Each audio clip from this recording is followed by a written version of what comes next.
guys, I'm Chatoya Antwine, the author of A Spiritual Warrior Journal and the creator of A Spiritual Warrior, where I create monthly Bible scripture plans to help you study, understand, and analyze scripture so that you're able to apply it to your daily lives.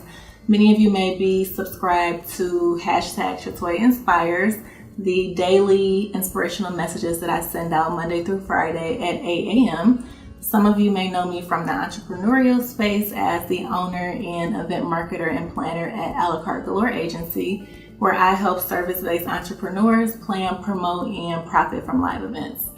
So for probably about the last year or so, I have been sharing multiple testimonies on social media and just expressing a season in my life that was pretty much like the lowest season that I have been in, from me losing my job to the Lord telling me to still move to Atlanta from Chicago with no job, no income, to being literally days away from eviction, to having my lights cut off, to having my cable and internet cut off, all the way to receiving random checks in the mail, random blessings sent directly from God, even for me racking up over $20,000 in credit card debt, and then literally almost exactly 12 months from the day that I lost my job, I received a blessing that was 4 times the amount of debt that I incurred. So I'm just here to share my full testimony over the last year or two. And I just pray that it inspires you. I pray that it is the encouragement that you need in this season of your life. I pray that it increases your faith and your trust in God. So here we go. So 2014, I started a new job. I applied for a specific department and ended up getting placed in a totally different department. And I talked to my manager about it, and she's like, basically, if you want to work for this company, you have to take the projects and assignments that we give you. So I'm like, oh, okay. So 2015, I ended up getting a project that I actually wanted, the department that I should have been in. So November, they called me and told me that I would need to go to Ohio for a whole month to help and do consulting for another company. They were like 3 months behind on their SOX testing and internal audit. So I go out there and I do a really exceptional job. The company is like, we really wish that you could work for us. And me, so 2016 now, my 3 goals for the year was to 1, move to Atlanta, 2, purchase a home, and 3, not walk into 2017 working for somebody else. So I wanted to be a full-time entrepreneur. So the company didn't have any corporate offices in Atlanta, so I'm like, fine. And like the beginning of January, I just got like so unhappy with my job. I had been tired of being in Ohio. I had ended up getting extended time out there, so it was only supposed to be a month. I got extended out there twice, all the way from November to February. I was completely unhappy with my job, and I just was trying to figure out a way to get out but still be able to make money. So I had thought like, well, maybe I can take a leave of absence, or maybe I can do a medical leave. Maybe I can find a doctor to write me a note and say I could be on short-term disability but still be able to get, a percentage of my check and still be able to work on my business. And I just immediately got convicted, because when God wants you to do something, or when he's ready to transition you into something else, like, you don't have to force it. You don't have to do anything that's unethical. And that's what I was trying to do. Like, I was trying to just get out of the situation, and God was nowhere in that plan. So I immediately got convicted and just completely left it alone. So I finished a project in Ohio, went back to Chicago to our home office, and I ended up getting an email from my partner. So he was asking me if I had finished my certification. So 1, I told him, like, I've been in Ohio for the last 3 months. I haven't had time to work on my certification. And 2, I really don't even want to be in this department. So I kind of was impressed about taking the certification anyways. So I'm thinking he's reaching out to see if I've taken it. Like, maybe they're trying to give me a promotion since I did such an awesome job on this project in Ohio that 1, I was only supposed to be out there for a month. I ended up being out there for 3 months. And then 2, I ended up helping a company who was 3 months behind on their SOX testing and internal audit get up to speed and current on their current testing, like literally all by myself. So typically when we would go out on teams, it was always like 2 to 4 people. And for some reason, I literally was the only person out there. So I'm thinking, oh, maybe he wants me to hurry up and take the certification to get promoted. So I told them no, that I hadn't taken it yet. I believe like the next day I ended up getting an email for a calendar invite to sit down to talk with the partner. So I'm like, okay. So I'm ready for the meeting. I get my notebook, my notepad, my pen, and I'm like sitting in the conference room waiting for him to walk in. So he walks in and he's like, yeah, this isn't really working out. The HR lady is going to walk you through everything. And I'm like just completely like confused, like what is going on here? Like he didn't sit down to explain anything. Like he literally came in and said that and walked right back out, and the HR lady came walking in. So I'm just sitting and she's like, you haven't done anything wrong. It's just a position. You're still eligible to work here. If you see any positions on the website, please feel free to apply to them. And in the back of my head, I'm like, none of this makes sense. And I'm like trying to hold tears in from crying. And I remember me getting out the car, the last song that was on the radio that I was listening to in the car was Yolanda Adams' Battle Is Not Yours. So she's just talking, and like in the back of my mind, I'm like literally just repeating these lyrics, like this battle is not yours, it's the Lord's. So she's like, just keep repeating herself, like you haven't done anything wrong, it's just the position. We're gonna give you a severance package. I got 4 weeks to pay. I was eligible for unemployment. So I'm like, I asked her, I'm like, well, when I go to apply for jobs, like, what am I supposed to tell them? Like, I got fired, I got laid off, I got let go. Like, what am I supposed to tell them? Because I don't even know what's going on here. So she's like, no, like, you can tell them whatever you want to tell them. You're still eligible to work here. Like I said, you can go ahead, and if you see any other positions, you can go ahead and apply for them. So I'm just like, this is so crazy. So I'm like, okay, so what do I do now? Like, I need to turn my stuff in. She was like, well, we'll give you about like 10 or 20 minutes to turn your laptop in. And I'm like, oh my goodness.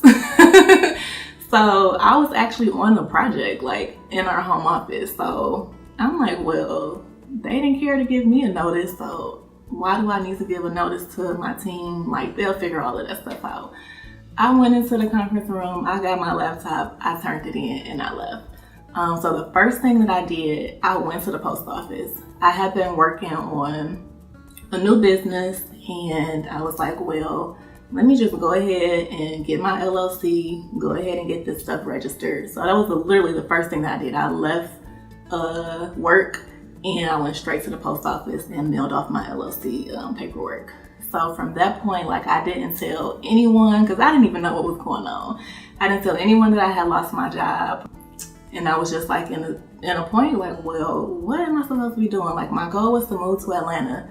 The day before that I lost my job, I put an offer on a townhouse in Atlanta. So March 14th, I put an offer on a townhouse. March 15th, I lost my job. I'm like, okay. I was still waiting to get approved for my house. Like, the fact that I lost my job and didn't have any income, I'm like, I don't care. Like, I'm still moving to Atlanta. So long story short, I ended up not getting the offer on the townhouse. Somebody ended up putting a cash offer on the townhouse. So I'm like, okay, like, I've been on my knees in prayer and I didn't get this townhouse. And then I'm also like, well, who is paying full cash for houses these days? Like, it wasn't like a short sale or foreclosed home or anything like that. So I was like, well, it wasn't in God's will for me to have this house. So my lease on my apartment in Chicago was up. So this was March. My lease was up, I believe, in April or May. So I had to give them a 60-day notice. I'm like, well, do I renew my lease or do I go ahead and still move to Atlanta? Like, what am I supposed to do here? So the first thing I did, like, I just prayed and I asked God, like, to just tell me, just give me a sign, speak to me in a way that I know that it comes directly from you. So my word for the year in 2016 was faith. So when I was saying this prayer and just trying to talk to them and figure out what to do, like, I literally just heard the word faith. So I immediately knew that that was my sign to go ahead and move to Atlanta. So at first I put in my notice just to pay month to month, because I'm like, well, I still have to figure out if I'm gonna work in Atlanta, if I'm gonna have a job, where I'm going to stay. So I ended up doing months a month at my current apartment. 30 days came around. I'm like, okay, Lord, like, he's like, go ahead, like, put your notice in. You're moving to Atlanta. So I'm still flying back and forth in Atlanta. It's May now. I literally have to be out of my apartment in like 2 or 3 weeks, and I have no place to live in Atlanta. I have no job in Atlanta. So literally 2 weeks before I came down to Atlanta, I ended up finding an apartment. I ended up getting approved for it with no job. And I literally had 2 weeks to pack up my entire apartment and move to Atlanta. So now it's like literally time for me to pack and move, and I hadn't even told anybody that I lost my job. I did tell one of my friends and my mom like back in April, but they hadn't even known. Like, I had been out of work for a whole month before they even knew. So like, I'm not a liar. So I think my mom called me like during work time, and I answered, but I wasn't at work. And she was like, where you at? So I had to tell her. And then same thing with one of my best friends. She called me, and like, she could feel like something was wrong. She's like, is everything okay? I'm like, yeah. She's like, where you at? I'm like, at home. She's like, why you not at work? So I had to tell her. So they knew. But I specifically didn't tell anybody because I think a lot of times when it's time to make like a grand decision or a big decision, or even if it's like a really small decision, we tend to go to other people and ask for their opinions or ask for their advice. And what God was telling me at the time, like, was to move to Atlanta. So for me to go, like, my mom, like, hey, I just lost my job and I'm about to move to Atlanta. Like, I knew that she wasn't going to be for it, but I also know that the Bible says to seek first God, His kingdom and righteousness, and all things will be added unto you. It doesn't say seek your mom or seek your dad or seek your friend and get their advice first. Like, you have to go to God first. So in that season, that's what I wanted to do. I didn't want to hear anybody's opinions. I didn't want to feel bad because somebody else thought differently than what I thought. Like, I literally just wanted to go to God and to hear from Him and to do exactly what He wanted me to do. And once I got clarity and confirmation and direction and guidance from Him, then I was okay to tell everybody else. So I think that's really important. And I think a lot of times we don't make the best decision or the right decision because we aren't seeking God first. So that was my reason for not telling anybody. So 2 weeks to move. One of my friends, Chatoya, she helped me literally pack up my whole entire place and drive down to Atlanta. But it was not an easy road getting to Atlanta. So like, the enemy literally tried each and everything for me to not make it to Atlanta. And if it was not for Chatoya, I literally would have given up. So once she helped me pack up my whole entire apartment in 2 weeks. Outside of that, so I ended up going to get my brakes done on my car. So just making sure that everything was right, before I had to get on the road. So I got my brakes done, but I ended up taking it to Midas and not the dealership. And Midas is not specialized to work on German cars. So they ended up messing up something and I had to get my struts done. So I didn't spend money to get brakes done. I'm going back to get struts. So literally the day before it's time for me to get on the road. So I'm driving to Julia's job to pick her up so she can come back to my place and help me pack. So literally I'm driving and every single sensor light on my car turns on. So like, I immediately freak out. Like, is my car gonna stop in the middle of the road? So I pull over, I call the dealership. They're like, it's okay to drive, but you do need to bring it in. So I bring it in the next day. And they told me basically Midas messed something up, so I had to go back to them for them to fix it. So I go back to Midas. I'm like, well, I'm getting on the road tomorrow. Like, y'all gotta fix my car today. So they ended up having to order a part, and it took a whole month for the part to come. So at this time, while I wasn't working, so I lost my job in March, I started doing Uber just to have extra cash. So my first week doing Uber, I literally made like $1,000. I was like, ooh, yes, I could do this. So I was making a lot of money doing Uber. So cash-wise, money was fine. I had 4 weeks of pay that I had saved from my severance package. And then I also, remember, I didn't get the offer on my townhouse. So the $10,000 that I was using for like down payment on my house, I had that. So that within itself was a blessing. So I was okay financially. I'm like, okay, I got $10,000 saved up. my bills are current. I'm moving to Atlanta. I'm going to be a full-time entrepreneur, working on my business. Cool. And then like literally the day it's time to move, like I said, everything just was going wrong. So I had to wait a whole month to get the part in. So they ended up having to obviously send it to Atlanta. And a month later I had to go to get my car, the part repaired. But in the meantime, like I couldn't drive Uber because I needed this part fixed on my car. So I went a whole month with no additional income that's coming in. My savings is kind of going down a little bit. And then also, we were getting ready to get on the road. So like the truck is completely packed up. We're ready to get on the road. We're trying to figure out how to put my car on the lift thing in the back, whatever it's called. So Budget Rental gave us the wrong instructions. So at this point, I'm just like, I'm completely done. Like, I'll just live here in Chicago. Maybe it's not meant for me to move to Atlanta, because it was literally day after day was something new that just like kept happening. And I just was exhausted. So luckily, Julia had, when she moved from Houston to Chicago, she had to put her truck on it. So she's like, we're going to figure this thing out. So I'm literally sitting on the curb trying to Google how to get my car on this lift thing. And she literally figured it out. So boom, we got on the road. So I'm just really grateful for that.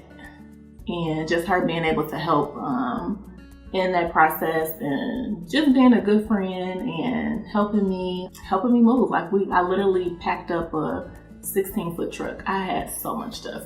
And we drove that 16-foot truck. It took us like, I don't know, it was like over 16 hours or something, because we hadn't slept. Like I literally hadn't slept all week. She had worked and had been coming over the night before to help me pack, and we were exhausted. We were literally taking like nap breaks like every 4 hours, and the nap breaks was probably 4 hours each too. So it took us a long time, but I finally made it to Atlanta. So I get to Atlanta.